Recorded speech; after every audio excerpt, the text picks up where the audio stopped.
요한계시록 7장 말씀을 가지고 그들의 눈에서 모든 눈물을 씻어주실 것임이라, 이런 제목으로 말씀 전하도록 하겠습니다. 한번 따라합시다. 그들의 눈에서 모든 눈물을 씻어주실 것임이라.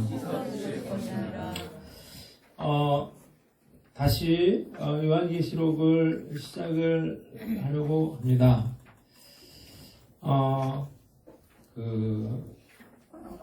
신천지에서요, 저한테 편지를 보냈더라고요. 그래가지고 이게 도대체 뭔가 그랬더니 그 편지에 자기네 이제 유인물 하나 이렇게 넣었는데 뭐라고 썼나 이렇게 제가 궁금해서 봤더니 자기들이 요한계시록에 정통하다 그렇게 썼더라고요. 그래서 그걸 보면서 요한계시록을 처음에 할까 말까 했는데 이걸 시작한 게 참 다행이다, 그런 생각이 들었어요. 여러분들이 계시록을 잘 듣고 그래서 잘 알면요, 내용을 잘 알면 그 사람들이 이야기하는 게 뭐가 잘못되어 있는지를 분명히 알 수 있습니다. 오늘 말씀을 통해서 여러분들이 계시록이 어렵다 이런 생각을 버리고 우리가 정확히 계시록에 어떤 내용이 있는가를 알고, 여러분들이 그러나 상대를 할 필요는 없어요. 이 사람들 같이 따지고 들 필요는 없고, 어쨌든 그들이 이야기하는 게 어떤 게 틀린 건지를 여러분들이 구분할 수 있었으면 좋겠다, 그런 생각이 듭니다. 그래서 다시 한번 요한계시록 앞에 우리가 했었는데 오래됐기 때문에 한번 내용이 어떤 내용이었는가 우리가 한번 살펴보려고 그래요. 1장은 서문과 같은 그런 내용인데, 하나님이 요한 사도에게 요한계시록을 주신 목적에 대해서 기록이 되어 있습니다. 그러니까 주님이 속히 재림하실 것이고 세상을 심판하실 것인데, 그래서 하나님의 율법을 읽고 듣고 지켜 행함으로 영생과 구원을 얻어라, 그런 내용이 1장에 나와 있습니다. 2장과 3장은 우리가 쭉 봤잖아요. 7교회에 대한 예수님의 그러한 말씀인데요. 주님은 각기 행한 대로 7교회를 책망하셨고 그리고 또 칭찬하셨습니다. 그런 내용들이 2, 3장에 나와 있습니다. 그리고 4장에는 이 요한 사도가 하늘로 이렇게 끌려 올라가서 하늘 보좌를 본 장면들이 묘사가 되어 있습니다. 그리고 5장에는 거기 봉인된 두루마리가 있었어요. 그래서 사도 요한이 그 봉인된 두루마리를 열 자가 없어서 크게 울었더니 24장로 중에 하나가 예수께서 그 인봉을 푸실 것이다, 그렇게 말씀을 하셨습니다. 그리고 6장 그 태풍이 왔었죠, 얼마 전에. 그 태풍 올 때 그 다음날 설교한 내용인데, 그 예수님이 봉인된 그 인을 하나씩 떼기 시작하는데, 하나씩 뗄 때마다 여러 가지 재앙들이 일어나게 됐습니다. 그래서 그 첫 번째, 두 번째, 세 번째, 네 번째, 다섯 번째, 여섯 번째까지 뗐거든요. 그래서 이제 7번째가 남았어요. 그 여섯 번째까지의 그런 재앙이 6장에 기록이 되어 있고, 오늘 이제 7장을 시작하게 되는 것입니다. 자, 이게 그러니까 이제 이어지려면 어떻게 해야 됩니까? 이제 7번째 인을 떼야 되는데, 7번째 인을 떼는 이야기는 8장에 나옵니다. 그런데 그 8장에 7번째 인을 떼면 어떻게 되냐면, 7번째 인 재앙 안에는 7나팔 재앙이 7개가 들어있어요. 그러니까 7개가 세트예요. 마지막 7개 재앙, 마지막 7개, 이번에는 그러니까 인 재앙이었죠. 인을 뗄 때마다 일어난 재앙이 7개. 그 다음에 마지막 그 7번째 7나팔 재앙이 들어가 있습니다. 그래서 7나팔 재앙에 대한 설명이 나오고, 7번째 나팔 재앙이 일어날 때 다시 거기에 7대접 재앙이 들어있어요. 그러니까 7개의 재앙이 3세트로 되어 있다, 이렇게 생각을 하시면 됩니다. 그래서 이걸 3대 7중 재앙이다, 이렇게 부른다 그랬어요.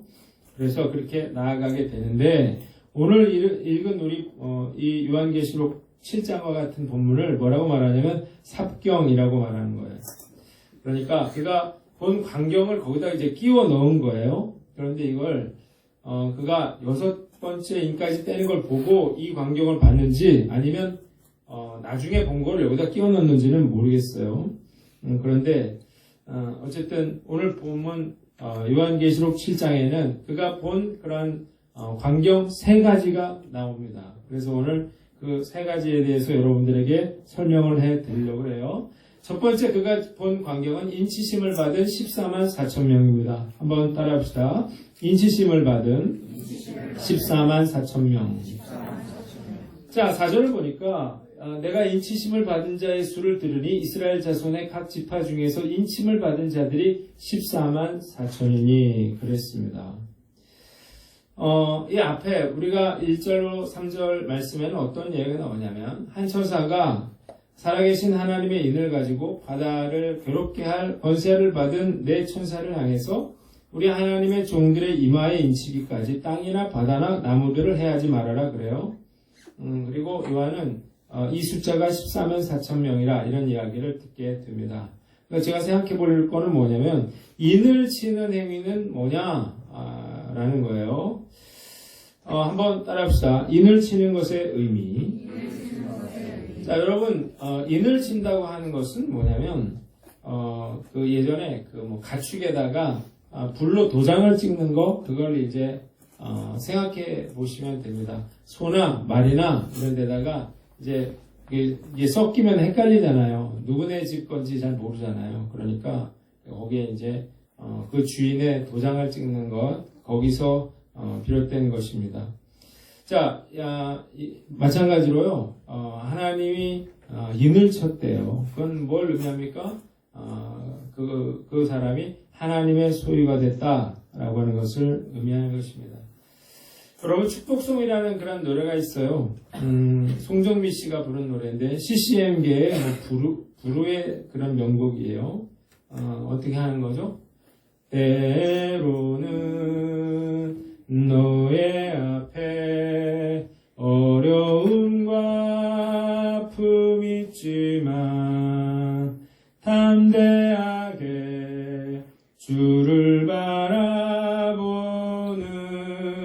너의 영혼 이렇게 하는 거야. 2절은 같이 부를까요? 너는 택한 족속이요 왕같은 제사장이며 거룩한 나라 하나님의 소유된 백성. 여기 뭐라고 나와요? 하나님의 소유가 된 백성이다. 그런 내용이 나옵니다. 인을 친다고 하는 것은 하나님의 소유가 된다는 것을 의미합니다. 그래서 우리가 하나님의 소유가 된다는 건 뭐냐? 우리가 이 의미를 한번 생각해 봐야 되는데, 하나님의 소유가 된다는 것은 첫째로 하나님의 보호를 받는다는 것을 의미합니다. 여러분, 소유라고 하는 것은 주인이 아끼고 귀중히 여기는 그런 보물을 의미하는데요. 그러니까 그 소유를 그 주인이 소중히 여기고 그리고 그것을 보호하게 되어 있습니다. 미국인은 미국 정부의 보호를 받습니다. 그래서 어느 나라도 그 미국인을 함부로 대할 수가 없습니다. 왜냐하면 미국으로부터 보복을 당할 수 있기 때문이에요. 그러니까 하물며 우리가 하나님께 속했다라고 한다면 하나님께서 그 속한 자를 지켜주시고 보호해주시고 책임져 주신다. 그런 의미가 있는 것입니다. 두 번째, 하나님의 축복을 받는다는 그런 의미가 있습니다. 자, 하나님의 소유가 됐어요. 그러면 우리는 그 하나님의 것을 누릴 수 있는 권리를 갖게 됩니다. 우리가 자녀를 낳잖아요. 그러면 그 자녀는 그 부모와 함께 식탁을 같이 하고요. 부모가 누리는 것들을 함께 누려요. 마찬가지로 우리는 만유의 주권자이신 하나님, 그 하나님의 소유가 됐어요. 그래서 우리는 그 하나님의 축복을 누리고 하나님의 축복을 소유하게 됩니다. 자, 부모도요, 자식도 부모의 재산을 상속할 수 있습니다. 그러니까 당연히 하나님의 소유가 된 사람은 하나님의 축복을 받을 수밖에 없는 것입니다. 세 번째는 구원을 받게 된다고 하는 건데요. 요한계시록은 예수님의 재림과 심판을 예언한 책인데 우리가 그 6장에서 그 재림이 얼마나 참혹한 것인가를 우리가 살펴봤습니다. 큰 지진이 일어나고 그 달이 피같이 변하고 별들이 떨어지고 검과 흉년과 사망과 땅의 짐승들로 인해서 서로 죽이는 일들이 벌어지게 되는데, 자, 인침을 받은 성도들은 이런 심판으로부터 구원받게 되고 영생을 누리며 살게 됩니다. 그러니까 얼마나 놀라운 축복이 아닐 수 없는 거죠. 그래서요, 우리가 참 인생을 살아간다고 하는 것은 언제 어떤 일이 일어날지 모르는 거예요. 그래서 우리는 늘 걱정과 근심과 염려를 하면서 살아가게 됩니다. 공황장애라고 하는 그 병이 있습니다. 공황장애라고 하는 병을 저는 이제 그 이야기만 들었지 증상이 어떤 건지를 제가 잘 몰랐어요. 근데 그거에 걸린 분의 이야기를 들었더니 공황장애가 이런 거구나 라고 하는 거를 제가 알게 됐습니다. 이게요, 갑자기 심장이 쿵쿵거리면서 그 공포에 빠지는 그런 현상을 말한다 그래요.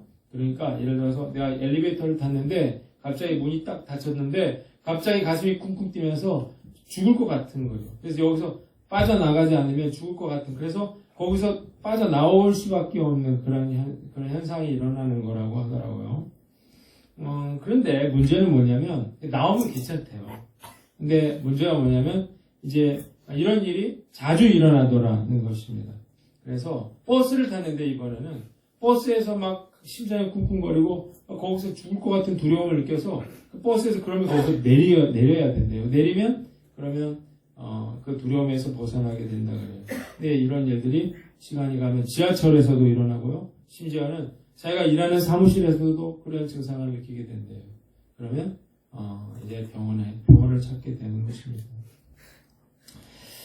그래서 병원에서 이제 공황장애냐 아니냐, 이제 그래서 이런 이야기를 듣고 이런 현상이 일어나면 공황장애라는 진단을 받게 된대요.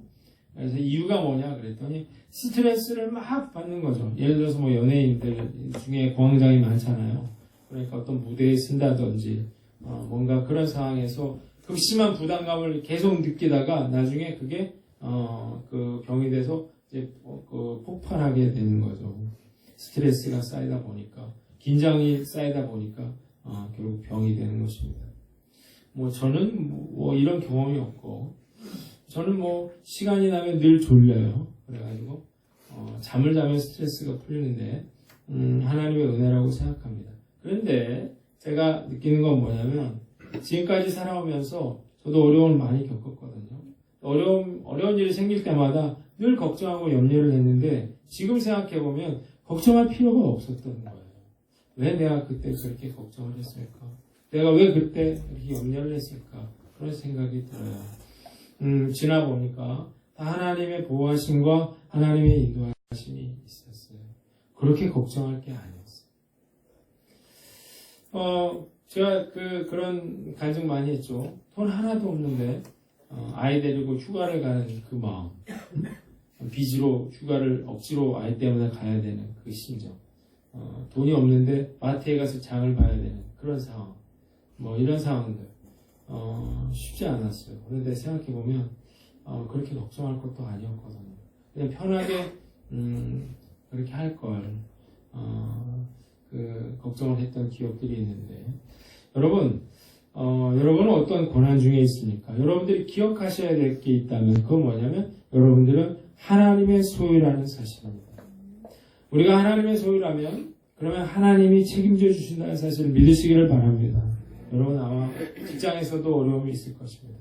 대동적인 그런 어려움에 쪼들리고 있을지도 모르겠어요. 질병 가운데 여러분들 걱정하고 근심하는 그런 분들도 많이 있을 것입니다. 걱정하면요 병됩니다. 우리가 해야 될 일은 나는 하나님의 소유다, 하나님의 제사장이다 라고 하는 사실을 내가 이 시간 깨닫는 거예요. 내가 내 힘으로 문제 해결하는 것 아니고요. 우리는 하나님의 도우심으로 사는 것입니다. 자, 한번 따라합시다. 나는 하나님의 소유다. 왕같은 제사장이다. 이야기를 옆에 분들한테 한번 해보세요. 한번 옆에 분들에게 당신은 하나님의 소유입니다. 당신은 왕같은 제사장입니다. 걱정하지 마세요. 염려하지 마세요. 아멘. 우리는 하나님의 자녀이기 때문에, 하나님의 소유이기 때문에 하나님이 책임져 주십니다. 이 믿음으로 오늘도 승리하는 저와 여러분들 되시기를 주님의 이름으로 축원합니다. 두 번째는 14만 4천 명의 의미입니다. 한번 따라합시다. 14만 4천 명의 의미. 자, 여기 보니까 인침을 받은 자의 숫자가 얼마래요? 14만 4천 명이래요. 그럼 여러분 이 얘기를 듣고 여러분들 하셔야 될 거 뭐냐? 놀래. 14만 4천 명밖에 안 된대요. 이게 이제 왜 14만 4천 명이냐? 그 이스라엘의 12지파잖아요. 여기 보면은 12지파가 쭉 나와요. 한 지파 중에 12,000명씩 해서 12지파 하면 12 곱하기 12,000 하면 얼마예요? 14만 4천 이렇게 나오는 거예요. 아시겠죠? 그래서 14만 4천 나오는 건데 이게 12지파의 12를 제곱한 수 144에다가 만수, 충족수라 그러는데 1000을 곱한 숫자다. 그런 이야기가 나오는데요. 여러분 한번 생각을 해보세요. 파주시 인구가 몇 만일까요? 45만 정도 된다 그래요. 파주 인구가. 그러면 14만 4천 명이면은 파주 인구의 3분의 1밖에 안 된다는 것입니다. 자, 그런데 여러분 생각해보세요. 요한 사도가 존재했을 때 2000년 전부터 지금까지인데요. 그러면 인침받은 사람이 몇 명? 14만 4천 명. 그러면 14만 4천을 몇으로 나눠요? 2000 나누면 한 해 몇 명씩 구원받을 수 있습니까? 네, 나눠봤어요. 72명이에요. 그러니까 전 세계에서 한 해에 72명만 구원받아요. 그럼 나는 구원받는다 손 들어보세요. 72명. 전 세계에서 나는 72명 안에 든다. 놀라야 돼. 14만 4천. 아무도 안 놀린다. 그러니까 이제 여러 가지 이제 말이 안 되니까 해석이 나오는 거예요. 그래가지고 어떤 학자들은 이게 여기 나오죠. 이 말 그대로 이스라엘 자손 중에 유대인들만 14만 4천 명이다. 근데 그건 유대인들을 모독하는 유대인들 14만 4천 명이면 얼마나 적어요. 지금까지 14만 4천이면. 이방인인 우리들은 그렇게 많이 구원받는데 유대인들이 14만 4천이라는 것도 말이 안 되는 거예요. 그러니까 누가 설치냐면 신천지 같은 데서 설치는 거예요. 그래가지고 신천지 뭐라 그래요? 자, 자기네 교회 신자 14만 4천 명만 구원받는다. 이렇게 말하는 것입니다. 나머지 다 우린 지옥 가고 신천지 교회 다니는 사람 14만 4천 명이다. 이렇게 이야기를 하는 거예요. 근데 문제가 생겼어요. 그건 뭐냐면 신천지가 부흥해가지고 14만 4천 명을 넘었어요. 그럼 어디 갈 거냐 말이야. 이게 해석이 안 되잖아요. 14만 4천 명 되면 이제 예수님 재림하고 끝났어야 되는데 걔네가 더 늘어버렸어요. 그러니까 얘네가 교리를 바꿨어요.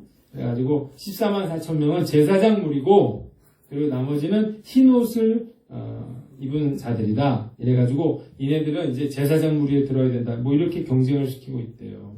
그러니까 나중에 신천지에서 자기네들이 14만 4천 명이다. 이런 얘기를 하면 헛소리다. 이렇게 생각하시면 되는 것입니다. 자, 그러면 14만 4천 명은 어떻게 해석을 해야 되느냐?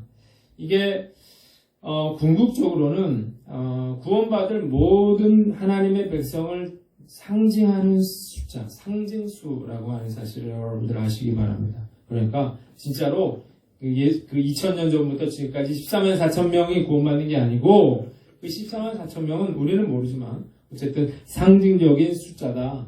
그가 12지파도 상징적인 그런 숫자잖아요. 그러니까 14만 4천도 구원받을 그런 사람의 상징적인 숫자다. 그 구원받을 정확한 숫자는 하나님밖에 모릅니다. 그러니까 우리가 여기에 이 숫자에 너무 묶여 있을 필요는 없는 것입니다. 이단들의 특징은 꼭 자기들만 구원받는다는데 모든 이단, 대부분의 이단들이 다 자기네가 14만 4천이다 그렇게 얘기를 하거든요. 여러분들이 이런 말에 속지 말아야 하는 거예요. 그런데 우리가 생각해 볼 건 뭐냐면, 자, 왜 그렇게 신천지 사람들이 열심히 하느냐? 그거는 그 14만 4천 명에 들려고 그러는 거예요. 근데 우리 개신교, 기독교는 그러면 왜 그렇게 대충 그렇게 하느냐? 이런 거죠. 내가 언젠가 한번 교회 나갔으니까 나는 천국 간다. 나는 교회는 안 나가도 난 예수 믿으니까 천국 간다. 나는 교회 다니면서 내가 내 인생의 주인으로 다면서 그렇게 살면서도 나는 그래도 교회 다니니까 천국 간다. 이렇게 생각하는 사람들이 너무 많은 것입니다. 여러분, 이건 잘못된 거라고 저는 생각해요. 아무나 다 가는 건 아니에요. 우리가 마태복음 7장 21절을 보면 이런 얘기 나와요. 나더러 주여 주여 하는 자마다 천국에 들어갈 것이 아니요 다만 하늘에 계신 내 아버지의 뜻대로 행하는 자라야 들어가리라고 했습니다. 그러니까 이 14만 4천 명은 뭘 의미하는 숫자입니까? 내 아버지의 뜻대로 행하는 자들의 숫자를 의미하는 거지. 내가 아무것도 안 하면서 내가 내 멋대로 그렇게 신앙생활 하면서 나는 천국 갈 수 있다. 내가 14만 4천 명에 속한다. 그렇게 생각하는 것은 잘못이라는 것입니다. 오늘 나는 어떤가? 입으로 주여 주여 하는 것이 아니라 아버지의 뜻대로 행하는 자가 그 14만 4천 명이고 그 아버지의 뜻대로 행하는 자가 그 하나님의 인친 백성이고 하나님의 소유라고 하는 사실을 깨닫고 우리가 열심히 주의 뜻대로 행하기로 노력하는 그래서 다 14만 4천 명 안에 드는 저와 여러분들 되시기를 주님의 이름으로 축원합니다. 두 번째는 어린 양과 하나님께 경배와 찬송을 올려드렸다는 것입니다. 한번 따라 봅시다. 어린 양과 하나님께 경배와 찬송을 올려드림. 자, 또 하나의 한상을 봅니다. 2일 후에 내가 보니 그랬어요. 뭘 봤냐면 각 나라와 족속과 백성과 방언에서 아무도 능히 셀 수 없는 큰 무리가 나와서 흰옷을 입고 손에 정려나무 가지를 들고 보좌 앞과 어린 양 앞에 서서 큰 소리로 구원하심이 보좌에 앉으신 우리 하나님과 어린 양에게 있도다. 우리 아까 찬양한 그 내용이 우리 보좌 앞에 모였네. 이거 어린 양께 있도다. 이 내용이 그 요한계시록 7장의 말씀을 가지고 고영원 선교사님이 이 찬양을 만들었어요. 자, 그러자 모든 천사와 내 생물과 24장로 역시 보좌 앞에 엎드려서 얼굴을 대고 하나님께 경배하며 찬송을 올려드리고 있습니다. 여러분들이 한번 저는 이 장면을 한번 상상을 한번 해보시라는 거예요. 여러분, 제가 오늘 드디어 찬양 인도를 안 했습니다. 여기 앉아 있었는데 얼마나 좋은지 모르겠어요.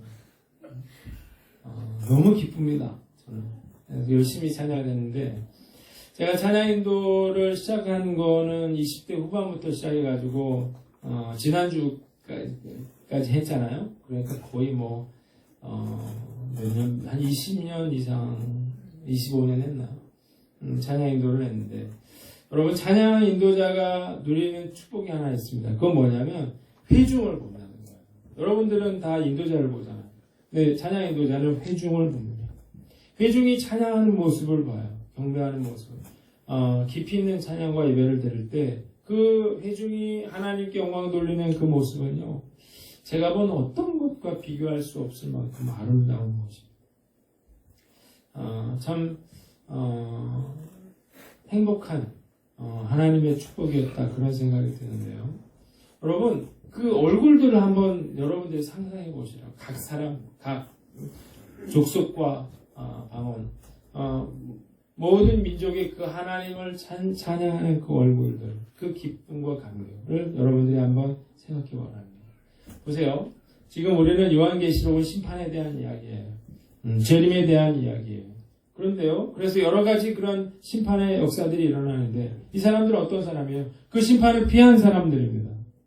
그 하나님의 은혜로 그들은 심판을 피했어요. 그리고 하나님의 보좌 앞에 서서 그 자신에게 생명과 은혜를 베풀어 주신 그 하나님께 감사하며 감격하는 생명을 구원한 자들이 드리는 그런 찬양이기에 이들의 찬양은 너무나 감격적이고 너무나 기쁜 것이 되는 것입니다. 여러분 얼마 전에 수능 시험 봤잖아요. 수능 시험을 봤는데 그래서 요즘에 학교마다 한참 수시 합격자 발표를 하고 있습니다. 유튜브 같은 데 보면은 야, 요즘 애들은 신기하네요. 그거를 실제 상황을 이렇게 찍는 거예요. 그래가지고 막 그 핸드폰에 친구들 모여가지고 자기 이제 확인을 하는 걸 이제 찍어 올렸더라고. 보니까 이제 합격 그거 이제 며칠 날 한다고 뜨거든요. 그러면 예를 들어서 뭐 30일 날 한다. 그러면 이제 막 기다려요. 그래서 막 그 전날 막 잠을 못 자고 막 그래서 이제 30일이 됐어요. 아침에 딱 됐어요. 그럼 일어나서 먼저 그것도 확인을 하겠죠. 근데 대부분 학교들이 아침 9시에 합격자 발표를 하지 않고 보통 3시나 5시에 합니다. 그럼 이제 3시까지 기다려야 돼요. 초조하게 막 기다리는데. 학교가 또 신기한 건 3시에 발표하지 않고 그거보다 빨리 합니다. 5시보다 빨리 해요. 그래가지고 야 발표났다. 그럼 막 그래가지고 이제 보는 거죠. 그래가지고 그거를 딱 그거 잘 쳐야 돼요. 틀리면 우리 보육원에 있는 친구가 자기가 그거 틀려가지고 다쳤대요. 근데 손이 떨려가지고 막 심장이 자기 귀에 심장 소리가 들리더라는 거예요. 그래가지고 손이 떨려가지고 다시 했는데 이게 아니더래요. 그래가지고 다시 쳤다 그랬는데 그래가지고 거기 생년월일 치고 그 다음에 이름 치고 수험번호 치고 그래서 딱 하면 불합격. 명단이 없습니다. 그러면 충격받는 거예요. 근데 딱 했는데 합격을 축하드립니다. 딱 되는 거예요. 얼마나 좋겠어요. 합격을 경험해 본 사람은 이해하실 건데요. 가장 극적인 거는 이제 정시예요. 수시는 뭐 그렇다 치고 정시는 이게 합격자 발표가 중요한 게 아니라 추가 합격이 중요합니다.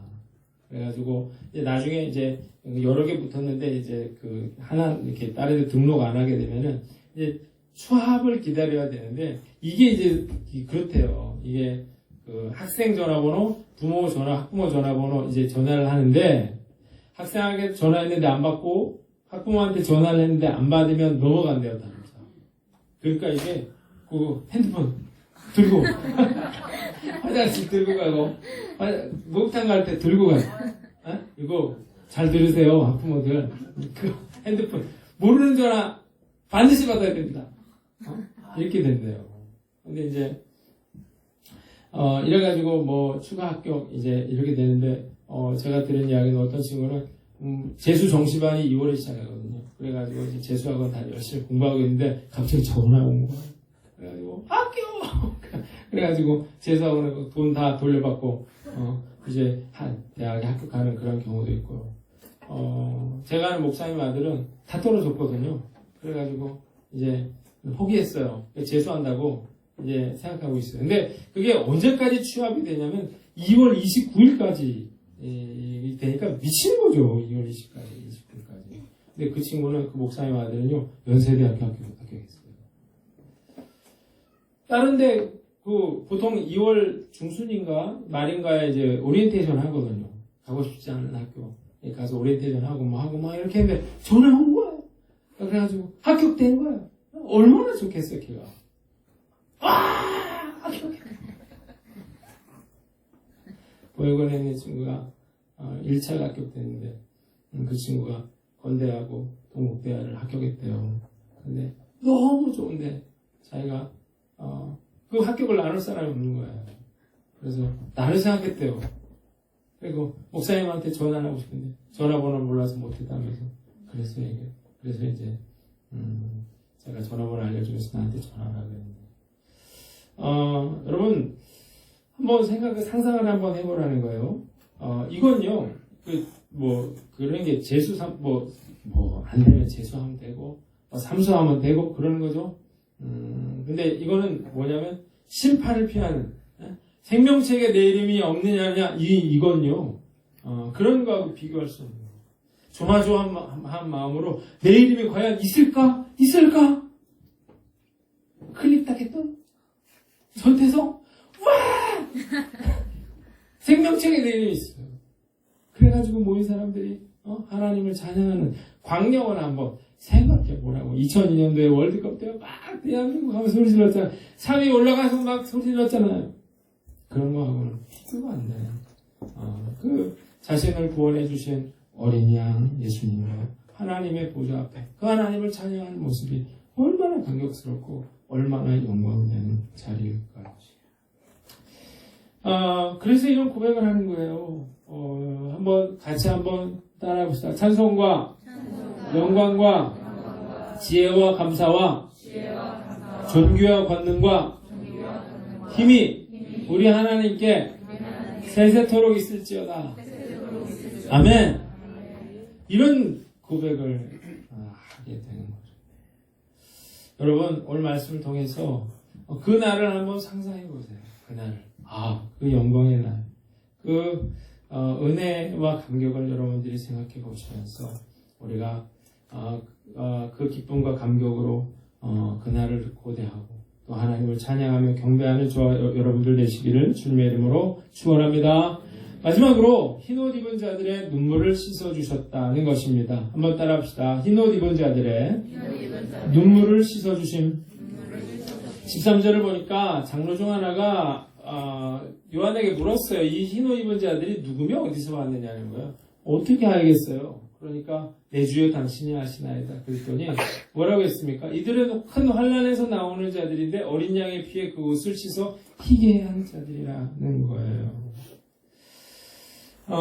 이들은 누구인지 확실히 모르지만 분명한 것은 주님을 섬기기 위해서 고난과 환난을 당한 자들이라는 사실입니다. 이들은 고난 중에 끝까지 믿음을 지켰고 어린 양의 피에 옷을 씻어 희게 한 사람들이에요. 계속해서 이 장로는 이런 얘기를 해요. 이들이 하나님의 보좌 앞에 있고 성전에서 밤낮 하나님을 섬김에 보좌에 앉으시니까 그들 위에 장막을 치신대요. 다시는 줄이지도 아니하고 목마르지도 아니하고 해나 아무 뜨거운 기운에 상하지도 아니하리니 이는 보좌 가운데 계신 어린 양이 그들의 목자가 되사 생명수 샘으로 인도하시고 하나님께서 그들의 눈에서 모든 눈물을 씻어주실 것임이라고 했습니다. 여러분, 이 세상을 살아가는 우리 성도들은 여러 가지 그러한 어려움과 환난을 당하고 있습니다. 여기서 우리가 이렇게 예배를 드리지만 우리의 삶의 현장은 참 고단하고 힘든 거예요. 늘 돈에 쪼들리고 병마와 싸우고 있고 치열한 경쟁 속에 있고 어떤 사고가 일어날지 몰라요. 늘 죄의 유혹을 받고 영적 방해와 공격이 있어요. 그러면서 우리가 주님의 나라를 위해서 여러 가지 많은 수고와 어려움을 감수하고 있는 것입니다. 자, 우리가 알아야 될 건 뭐예요? 이런 모든 수고를 우리가 주님의 나라를 위해서 당하는 그런 고통과 아픔들, 이런 것들을 주님이 다 위로해 주신다는 거예요. 다시는 줄이지도 않고 목마르지도 않고 뜨거운 기운에 상하지도 않는다고 했어요. 그리고 그 어린 양 예수께서 목자가 되셔서 생명수 샘으로 인도하시고 그들의 눈에서 모든 눈물을 씻어 주신다는 것입니다. 여러분, 우리가 좋은 길을 가는 것입니다. 신앙생활을 하는 것은 우리가 믿음으로 산다고 하는 것은 여러 가지 어려운 일들을 겪는 것을 의미합니다. 아픔을 겪는 것을 의미하는 거예요. 힘든 그러한 일들을 우리가 겪어야 하는 거예요. 왜냐하면 넓은 길로 가는 길이 아니기 때문에. 그러나 우리가 알아야 될 것, 우리가 좁은 길로 갈 때 그 주님의 위로가 있다는 사실을 믿으시길 바랍니다. 주님이 눈물을 닦아주십니다. 주님께서 우리를 위로해 주시고 또 우리에게 은혜를 베풀어 주시는 것입니다. 이것은 넓은 길로 가는 사람은 경험할 수 없는 그런 거죠.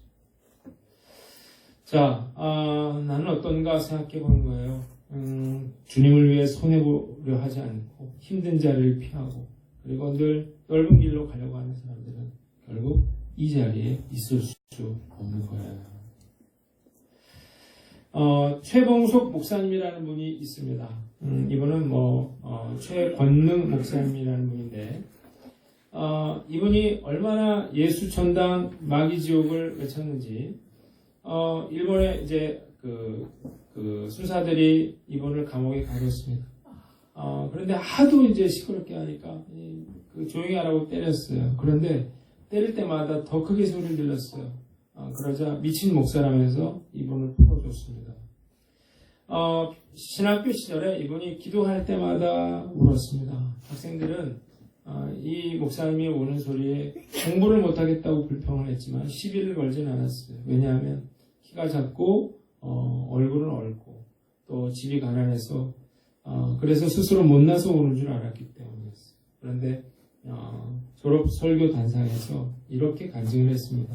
기도하려고 눈만 감으면 일본에 빼앗긴 우리나라가 불쌍해서 예수 믿지 않는 내 동족이 안타까워서 자꾸 눈물이 나옵니다. 그의 눈물은 신세 타령의 눈물이 아니었어요. 그는 그 눈물의 기도를 통해서 무려 86개의 교회를 세웠다는 거예요. 자, 다윗은 이런 얘기를 했습니다. 나의 눈물을 주의 병에 담으소서. 이것이 주의 책에 기록되지 아니하였나이까 그랬어요. 눈물병이 있나 봐요. 여러분들이 주님의 나라를 위해서 애쓰고 수고하며 흘린 그 눈물을 담는 병이 있는 것입니다. 자, 여러분들의 눈물병에는 과연 얼마나 그 눈물이 담겨 있습니까? 자, 이 눈물은 자신의 부귀영화를 위해 흘린 눈물이 아니에요. 시기와 질투에 부러움에서 흘린 그런 눈물이 아니에요. 하나님의 나라와 하나님의 의를 위해서 수고하고 애쓰며 흘렸던 그런 사명을 감당하기 위해 흘린 눈물이었다는 것입니다. 우리 한국교회가 위기 가운데 있습니다. 저는 한국교회를 생각할 때마다 너무 마음이 아픈 것 같아요. 제 교회를 개척한 것도 제대로 된 교회를 한번 세워보자 그런 생각으로 교회를 개척을 했는데 제가 14년을 하면서 처음 시작하는 게 맞았다는 생각이 들어요. 제자 훈련 시작하는 것도 맞았고 그리고 아이들을 믿음으로 세우는 것 그것도 맞았다는 확신이 들고 있습니다. 전도하는 교회로 세워가는 그런 교회로 세우는 것도 맞았고요. 그래서 정말 하나님의 은혜에 감사하고 여러분 한국교회가 교회 세습이 이루어지고 있어요. 성적인 타락으로 목회자들이 타락해 가고 있고 성도들도 돈을 하나님보다 더욱 사랑하는 그런 우상 숭배에 빠져 있습니다. 요즘 광화문에서 청와대 앞에서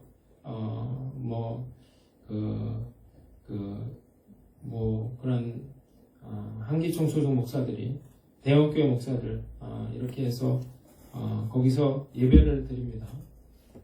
철야 예배를 드리는데요. 여러분들이 한번 생각해 보세요.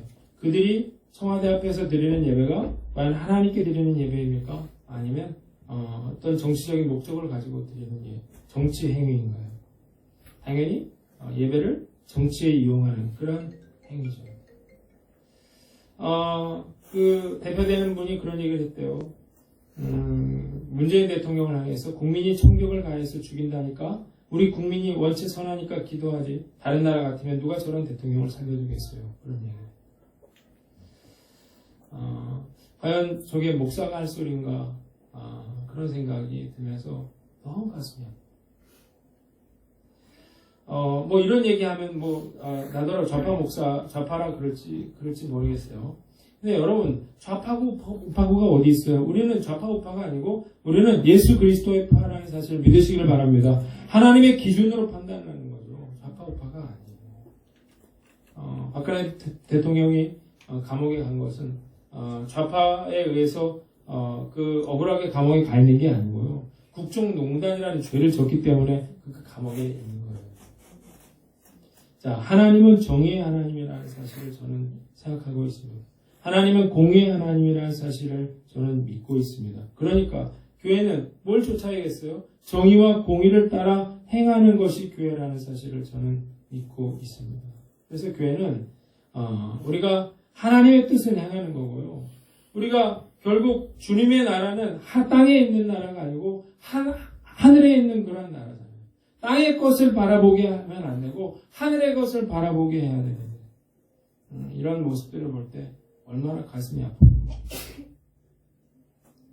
이야기를 해도 되나 밤에 이런 기도를 하면서 너무 마음이 아팠어요. 설교를 쓰고 이런 생각을 하면서 자는 꿈을 꿨어요. 교회가. 근데 갑자기 저 뒤에 문이 열리더니 태극기를 든 사람들이 막 들어오는 거예요.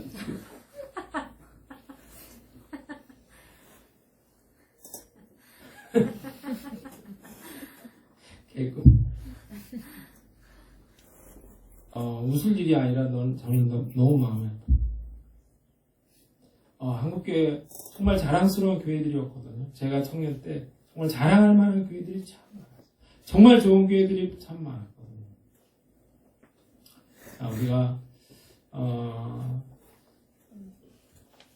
하나님의 나라와 의를 위해 우는 저와 여러분들 되시기를 주님의 이름으로 축원합니다.